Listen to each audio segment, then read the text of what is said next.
Mali nga ba ang ginawa ni LeBron James sa crucial game nila kontra Phoenix Suns at ang injury update ng Jazz player na si Hendrick? Naging intense nga ang laban ng Phoenix at Lakers sa naging pangalawang laban nila ngayong season na ito, kung saan nga napag-usapan ang pre-throng ginawa nitong si LeBron James, kung saan nga maraming fans ang nagulat. Hindi nga daw kasi nila akalain na ganun ang magiging huling play ng Los Angeles Lakers, na hindi naman daw naging effective para makuha ang panalo. Ang naging paliwanag naman dito ni Coach JJ Redick ay planado daw ang lahat sa gagawin na iyon ni LeBron James. Ganun pa man mga repa, ay sinabi naman ni Coach JJ Redick na hindi daw dapat sisihin si LeBron dahil para sa kanya, siya daw talaga ang may pagkakamali dito sa naging second half ng Los Angeles Lakers. Aminado nga daw si Coach JJ Redick na hindi siya agad nakapag-adjust sa ginawang play ng Phoenix para kay Kevin Durant. Ito nga daw ang ginawa ng Phoenix para kay KD. Hinahunting nga daw ni Kevin Durant ang mga gwardiya ng Lakers tulad ni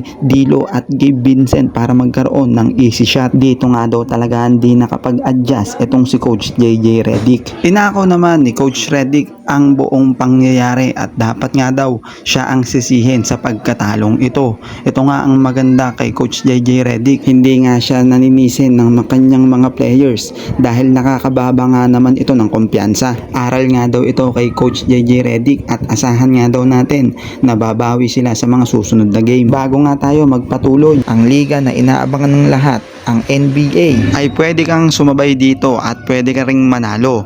Ilalagay ko nga sa comment section ng link ng tutorial para masubukan mo ang iyong swerte. Huwag mo ring kalimutan gamitin ang promo code na nasa comment section para makuha ang first deposit bonus. Ito nga mga repa ang ilan sa mga paparating na laro dito sa NBA kung saan kayo pwedeng tumaya at manalo. Sa naging laro naman ng Utah Jazz kontra Dallas Mavericks ay may hindi nga inaasahan ang Utah Jazz player na si Hendrick. Bigla na lang kasi itong huminto sa kanyang pagtakbo at dahil nga yan, nabali na pala ang kanyang binte. Makikita nga natin sa video na kahit itong si PJ Washington ay pagkakita ay hindi nga maipaliwanag ang kanyang muka at talagang napa-walk out na lamang. Out of the season na nga itong si Hendrick at baka nga umabot ng 1 o 2 taon bago ito muling makabalik.